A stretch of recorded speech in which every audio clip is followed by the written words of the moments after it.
Assalamualaikum warahmatullahi wabarakatuh. Izin memperkenalkan diri, nama saya Devi Maya Febriani dari kelas 5B. Pada kesempatan kali ini, saya akan menjelaskan salah satu materi dari buku Industri Manufaktur dan Jasa berbasis Curriculum Outcome Based Education atau OB dan Student Centered Learning atau SCL yang ditulis oleh Bumia Kusmiati, SEMMCT, MOSMC, MCF, yaitu Alat Statistik Pengendalian Kualitas atau SPC Tools yang ada di bab 8, pengendalian kualitas dan Six Sigma.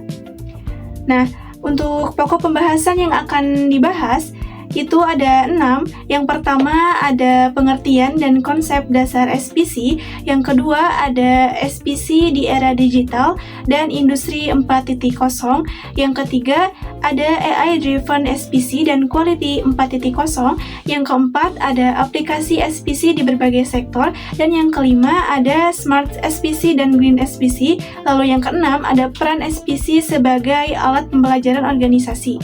Untuk pengertian dan konsep dasar SPC, Statistical Process Control atau SPC atau pengendalian proses statistik merupakan seperangkat teknik berbasis data yang digunakan untuk memastikan bahwa proses industri beroperasi dalam batas kendali yang dapat diterima dan menghasilkan output sesuai spesifikasi kualitas. Jadi, intinya, SPC membantu perusahaan mengontrol kualitas produk berdasarkan data nyata, bukan perasaan. Lalu, ada konsep dasar SPC. Konsep dasar SPC berakar pada pemikiran Walter A. Shewhart yang memperkenalkan peta kendali atau control chart untuk memantau kestabilan proses. Nah, prinsip utama SPC membedakan dua jenis variasi. Yang pertama ada common scale variations, yaitu variasi alami yang wajar dalam sistem. Lalu yang kedua ada special cause variations, yaitu variasi khusus yang menandakan adanya masalah dan harus segera diatasi. Yang selanjutnya ada SPC di era digital dan industri 4.0. Menurut Botani et al. Tahun 2023, SPC kini terintegrasi dengan Internet of Things atau IoT, di mana sensor industri mengirimkan data proses secara real-time. Data ini memungkinkan analisis variasi dilakukan langsung oleh sistem digital yang mampu mengoreksi anomali sebelum cacat terjadi. Nah, untuk model prediktifnya seperti yang pertama ada ARIMA atau Autoregressive Integrated Moving Average, yang kedua ada EUMA atau Exponentially Weighted Moving Average. ARIMA adalah model statistik prediktif yang digunakan untuk menganalisis dan meramalkan data deret waktu atau time series, misalnya data suhu mesin, tekanan, atau jumlah produksi dari waktu ke waktu. Sedangkan EUMA adalah metode perataan data yang memberi bobot lebih besar pada data terbaru sehingga lebih sensitif terhadap perubahan kecil atau tren baru dalam proses. Intinya, ARIMA untuk memprediksi tren jangka panjang, sedangkan EUMA untuk mendeteksi perubahan kecil lebih cepat. Jadi, kalau ada gejala cacat ataupun mesin mulai tidak stabil, sistem bisa memberi peringatan otomatis sebelum masalah itu terjadi. Selanjutnya ada AI-driven SPC dan industri 4.0. Menurut Six Sigma, tahun 2024, SPC telah berevolusi menjadi sistem berbasis kecerdasan buatan atau AI-driven SPC dengan machine learning dan neural network. Sistem dapat mengenali pola penyimpangan non-linier, lalu mengidentifikasi anomali kompleks antara variabel proses, dan dapat menyesuaikan batas kendali secara otomatis. Paradigma ini disebut Quality 4.0, yaitu integrasi prinsip statistik klasik dengan teknologi digital yang adaptif. Konsep ini disebut Quality 4.0, yaitu sistem mutu yang memadukan data statistik dengan teknologi digital. Selanjutnya, aplikasi SPC di berbagai sektor. Yang pertama, energi dan keberlanjutan. SPC memantau produksi energi terbarukan seperti panel surya dan turbin angin untuk memastikan output stabil.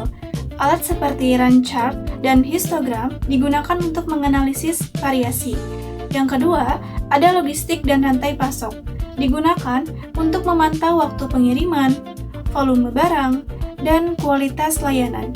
Control chart serta Pareto Analysis membantu identifikasi penyebab keterlambatan. Yang ketiga, pada industri pangan dan minuman.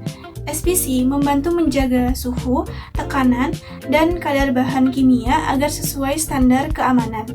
Nah, hasilnya kualitasnya meningkat, kesalahan berkurang, dan biaya jadi lebih efisien. Lalu yang selanjutnya ada Smart SPC dan Green SPC. SPC kini dikombinasikan dengan Big Data Analytics menghasilkan pendekatan Smart SPC, platform terintegrasi untuk menganalisis jutaan data lintas proses dan menemukan korelasi tersembunyi antar variabel. Selain itu, muncul konsep Green SPC, yaitu penerapan SPC untuk indikator lingkungan seperti yang pertama emisi karbon, yang kedua penggunaan energi, dan yang ketiga limbah produksi. Nah, tujuannya itu untuk mengukur kinerja keberlanjutan organisasi, bukan hanya mutu produk. Jadi, selain menjaga kualitas produk, SPC juga bisa membantu perusahaan lebih ramah lingkungan dan berkelanjutan.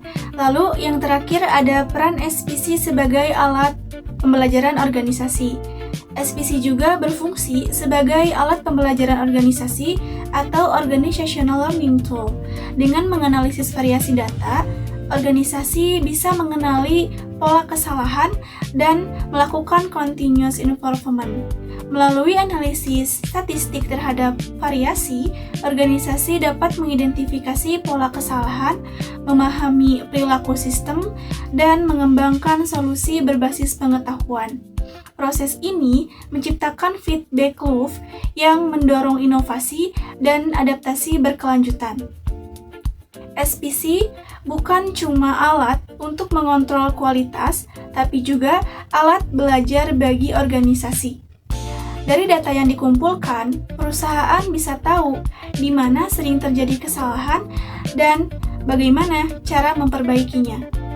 Ini membantu perusahaan melakukan continuous improvement, yaitu perbaikan terus-menerus agar proses makin efisien dan kualitas semakin baik.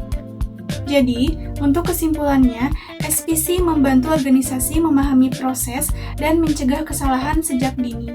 Di era digital, SPC menjadi alat kontrol, pembelajaran, dan inovasi mutu.